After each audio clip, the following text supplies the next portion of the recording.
Well, I haven't even started yet. Hold. How you feeling tonight? I know, me too. This is one of my favorite nights of the year. And the last time I checked, we still had freedom of speech. And so I'm going to invoke that freedom tonight here at the 10th Annual State of Black Philanthropy to talk a little bit about why I love this event so much. But before that, can we just take a minute to take in the magic of this room? I am standing on the stage where Louis Armstrong performed, Nat King Cole, Billie Holiday, Sammy Davis Jr., and me. And this stage was built in 1913. That's before World War I. Think about what this building has seen, every phase of growth in Miami, so many chapters of Black leadership and generosity. This building has also witnessed our nation struggling mightily to live out its highest values. So, what are our nation's highest values? Who do we think we are when we're at our best? I would argue that our highest values are diversity, equity, and inclusion.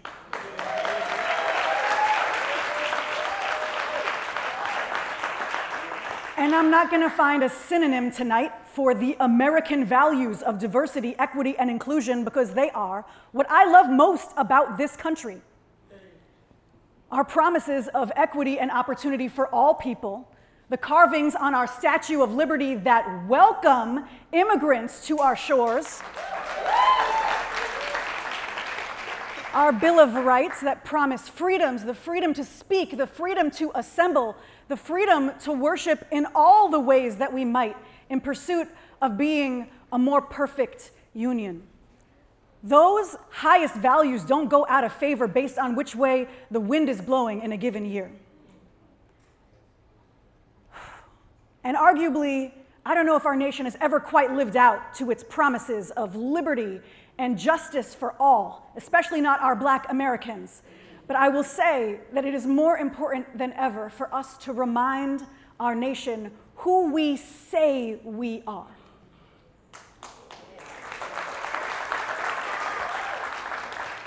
So we started hosting this event in 2015. 10 years ago. Who remembers what was going on in 2015? So I looked it up. In 2015, the average price of a house in Miami was $200,000. I know. Number one song on the radio in 2015 was Uptown Funk. Bruno Mars has still got it. In 2015, Steve Harvey announced the wrong Miss Universe. And somehow we all thought this was headline news. It was a simpler time. In 2015, we weren't on TikTok yet, but we were all filming ourselves doing Watch Me Whip, Watch Me Nay Nay. You know who you are. In 2015, Barack Obama was president.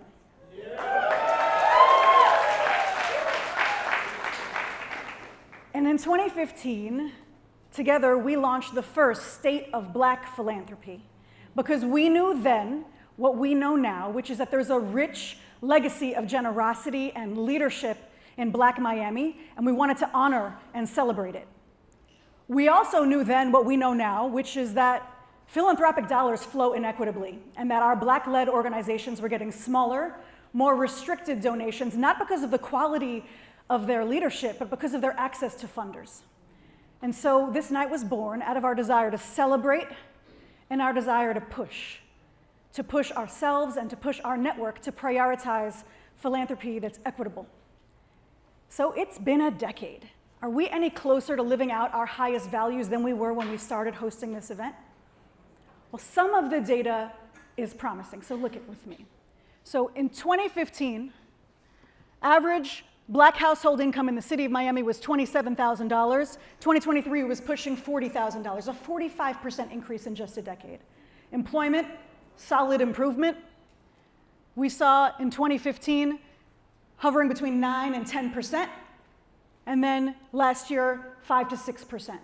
Graduation rates for Black residents in Miami really improved over the last 10 years. It went from 70% to 88%, soon to be 100.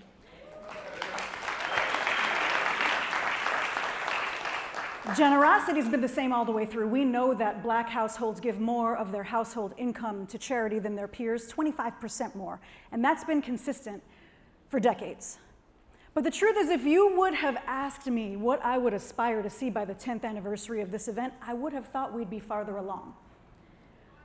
And if you see the report that we passed out on your way in here, our State of Black Philanthropy, where we publish data, you'll see what we saw, which is that racial inequity persists across a wide range of issue areas, both nationally and locally, even if it is scrubbed from our websites, even if it is banned from being taught in our classrooms. And that's why we thought it was more important than ever for us to publish our data and to pore over the data and hold ourselves accountable for leading differently as a result of it.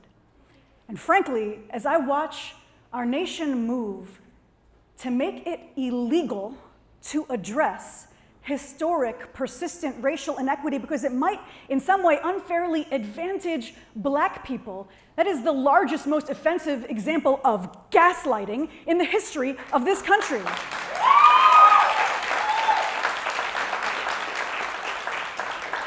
And for those who would pretend to be confused in this moment, I would tell them that when my 14-year-old son learns about Emmett Till, who was also 14, when my son learns his story, I promise you, it's not my child who's suffering. And when we ask our managers to learn about pay inequity, to understand that many of their Black employees are making 73 cents on the dollar, I promise you, it's not our managers who are suffering. And when we ask our doctors to understand the divergent health outcomes in their hospitals based on the racial identity of their patients, I promise you, it's not our doctors who are suffering. Let us not be confused. We don't need to be erasing our data. We need to be studying it and leaning into the hardest conversations in our classrooms, in our workplaces, in our communities. That doesn't make us weak. That makes us brave and free. And being the land of the free and the home of the brave is literally how we end our national anthem. So we cannot pretend that these ideas are new or partisan. And so tonight, I'm going to raise my glass to being the land of the free and the home of the brave.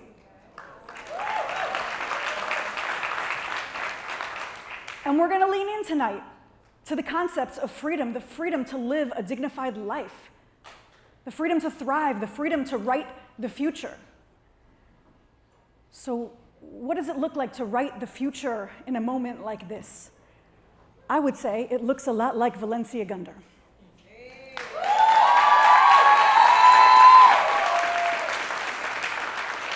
I would say it looks a lot like Cornell Cruz. It looks a lot like the Carters. It has also always looked like Dr. Dorothy Jenkins Fields. And we're in the house you built. Stay back. The truth is, we don't need to buy in to a bad narrative. We need to co-author a new one with each other. Because 10 years from now, no one's going to remember who won the Oscar this year.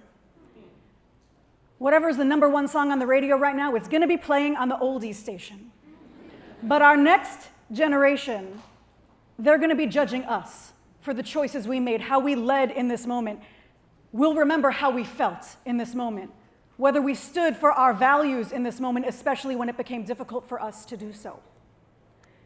They'll be writing the report that's sitting on our seat, judging us for our leadership in this moment. And so I sure hope that the future we write together is worthy of them. Thank you.